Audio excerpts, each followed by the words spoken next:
my name is Professor Soborno Bari, and welcome to lecture number not 27. I reassure you, we are not restarting this whole series. Instead, this is 2 to the power of 7, which is the 128th lecture. Thank you everybody for coming. Of course, that's not factorial. Now, thank you everybody for staying with us this far. I'm very excited to know that there are still people watching these, even after more than 4 months, maybe 6. Now, today we're going to be looking at a different subject than relativity. Sorry, we couldn't do any more relativity. So I'll just have to draw this grade for relativity. Bye-bye, relativity. Relativity in peace. Nice wordplay. So, anyways, while we're drawing this grade for relativity, you might ask, what are we going to do now that we've completely erased relativity? Well, we haven't completely erased relativity, so be aware. Instead, we are going to be temporarily doing some oscillatory motion. Now, you may be asking me, Professor Isaac, what the freaking hell does that mean? Well, we get there when we get there, alright? So, one of the first parts of this is basic harmonic motion. Now, you may also be asking me, what in the freaking hell does that even mean? Well, I'll show you. Be patient, Mr. Hobos. Now, harmonic motion is actually, you can see it in everyday life. Well, if you're a musician, that is. Because strings are commonly used on musical instruments, like the violin or the guitar. So, that's a very interesting fact. I think this is more of a, what was it, ukulele or banjo that I drew? But hey, I'm not the best drawer.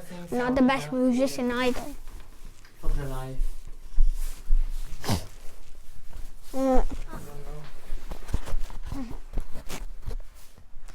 So now that we have that out of the way, I want to talk to you about what harmonic motion is. Now, this will involve quite a bit of springs.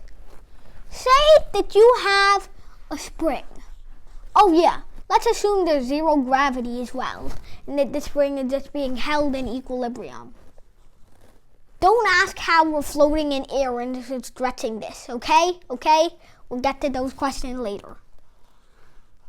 2, 3, 4, 5, 6. Then I'm going to put the box on here. And this is going to be our dummy box. Now, it's not actually a dummy. It's not dumb. And it's not a mannequin. So, yeah, we can cross those off the list. But it definitely isn't alive. So, we can cross that off the list. So, it's not a mannequin. Let's just cross those off. It's definitely not a human. No, it's unalive, yes. And it's not dumb. Well, I would at least assume it's not dumb if it doesn't give answer until 1 + 1 = 2. I feel insulted by my question, you know? Now, let's get back to the actual point instead of adding some unnecessary dull humor. This is our spring. Now, let's say that we stretch our spring. So now it has 7 spring loops, no, 6. So I'm going to follow that accordingly.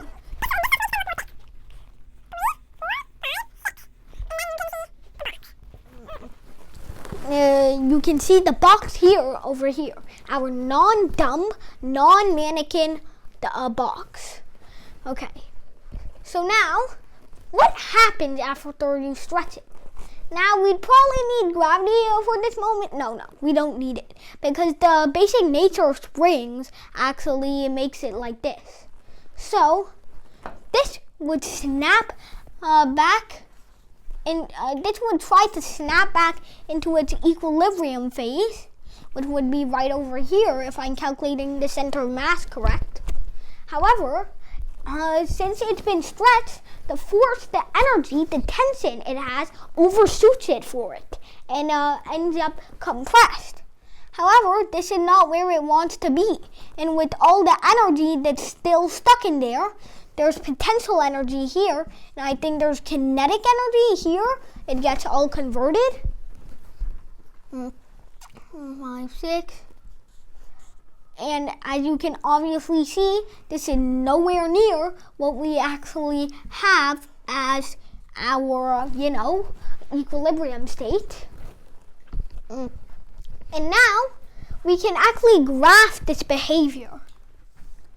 Now, there is a certain time period where we are stretching the thing, the stuff, the spring, sorry.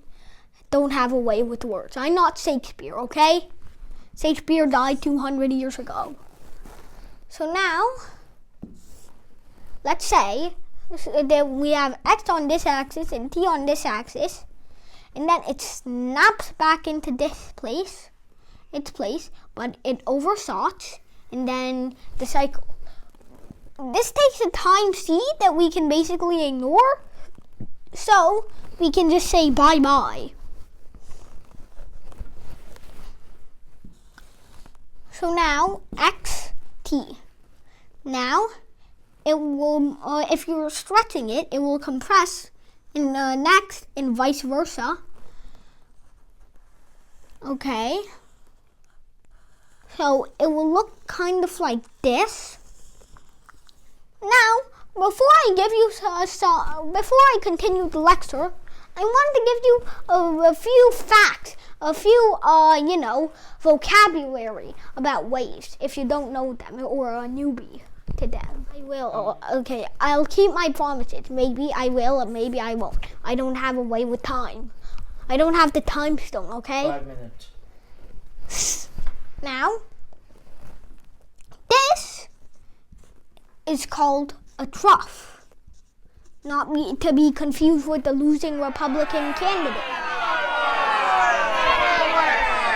This is not the Democrat. This is not the Biden, I assure you. But this is actually the crest.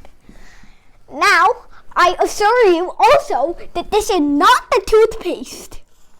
So, please ignore that and move on. So now, let's look at some more vocabulary. The crest actually takes place, not the toothpaste, I assure you once more, at a certain height called the amplitude, which is basically the dispositioning of the center of mass. Now, this is negative A, or the negative amplitude. Now, obviously, the springs will stop soon, but this is not an unideal spring. Why is it unideal? Well, because the only reason it stops is because of air drag. So, air drag causes the force, I think. This is what happens. The air drag, when you stretch it out and then let it loose, the air drag slowly pulls in the opposite direction of where the spring is trying to go, because the spring is forcing the air drag upward. And then, so slowly, it lowers down the height, the amplitude at which this spring is going, and then eventually it will stop overshooting and visibly go back into place. Now that's only because of air drag. Without air drag, things like this would go on forever. So, now, we can see one more variable before I call it a day for today. Now, this is called a period.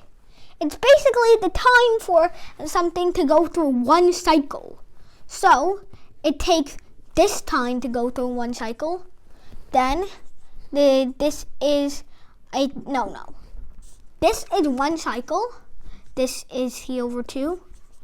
This is t. Oh yeah, and I forgot to mention period is t. And it's a measure of time. Then this is 3t over 2. And then 2t. So it's basically the time it takes for something to finish one cycle. Or precisely going through one losing Republican candidate and then one toothpaste. Now, thank you everybody for watching. I'll continue this later. I'll continue this next lecture, and thank you everybody for watching.